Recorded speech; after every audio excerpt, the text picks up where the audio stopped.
அசாம் மாநிலம் ஜோர்ஹாட் விமானப்படை தளத்தில் நிகழ்ந்த AN-32 ரக ராணுவ விமான விபத்து 5 வீரர்களுடைய உயிரை பறிச்சதோடு நாடெங்கும் சோகத்தை ஏற்படுத்தியிருக்கு. பல தசாப்தங்களா இந்திய ராணுவத்தில் சோவியத் கால விமானங்கள் கொடுக்கக்கூடிய பங்களிப்பு குறித்தும் இப்ப காலாவதி ஆகக்கூடிய நிலையில் இருக்கக்கூடிய இந்த விமானங்களால நம்ம வீரர்கள் சந்திக்கக்கூடிய ஆபத்துகள் குறித்தும் இந்த செய்தி தொகுப்புல விரிவா பார்க்கலாம்.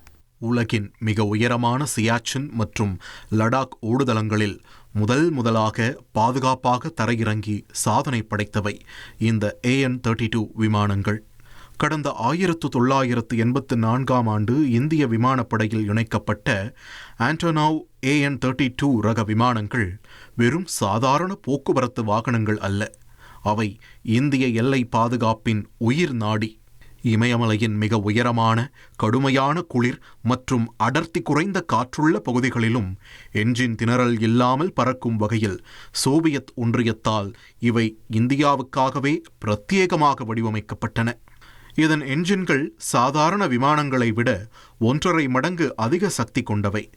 லடாக் முதல் வடகிழக்கு எல்லைகள் வரை சாலை வசதிகளே இல்லாத நூற்றுக்கணக்கான முன்கள இராணுவ முகாம்களுக்கு டன் கணக்கிலான உணவுப் பொருட்கள், வெடிமருந்துகள் மற்றும் அவசர மருத்துவ கருவிகளை பல ஆண்டுகளாக கொண்டு சேர்த்த பெருமை இந்த விமானங்களையே சேரும்.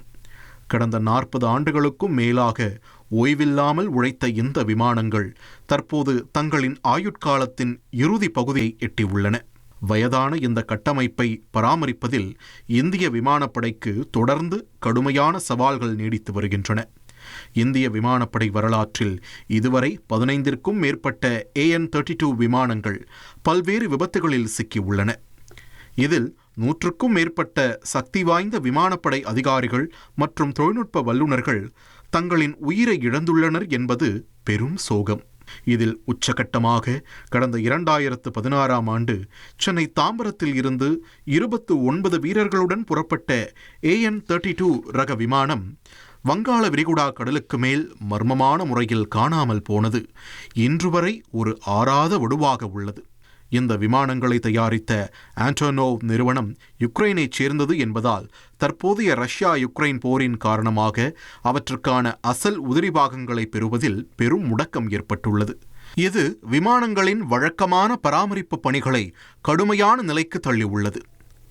தற்போது ஜோர்ஹாட் விமானப்படை தளத்தில் தங்களின் வழக்கமான பயிற்சி பணியை முடித்து தரையிறங்கும் போது ஏற்பட்ட தொழில்நுட்ப கோளாறால் இந்த விமானம் விபத்திற்குள்ளாகி உள்ளது. இதில் நாட்டிற்காக சேவையாற்றிய 5 திறமையான வீரர்கள் தங்களின் இன்னுயிரை தியாகம் செய்துள்ளனர். இந்திய விமானப்படையை நவீனமயமாக்கும் பணிகள் நடந்து வந்தாலும் புதிய போக்குவரத்து விமானங்கள் முழுமையாக பயன்பாட்டிற்கு வர இன்னும் சில ஆண்டுகள் ஆகும். அதுவரை முதிர்ந்த நிலையிலும் எல்லை பாதுகாப்பிற்காக இந்த AN-32 விமானங்களையே நம்பியிருக்க வேண்டிய கட்டாய சூழல் நிலவுகிறது. 1,31,00,000 மனங்களை வென்ற தந்தை டிவி யூடியூப் சேனல். தவிர்க்க முடியாத தம்ப்நெயில், கலக்கலான கான்டென்ட்ஸ். நீங்களும் இந்த குடும்பத்தில் இணைய இப்பவே சப்ஸ்கிரைப் பண்ணுங்க. அசுரபலம் கொண்ட எங்கள் டிஜிட்டல் கரங்களில் உங்கள் விளம்பரங்களை சேர்க்க வாட்ஸ்அப் பண்ணுங்க. 8939888838. Email advttv@dttv.in.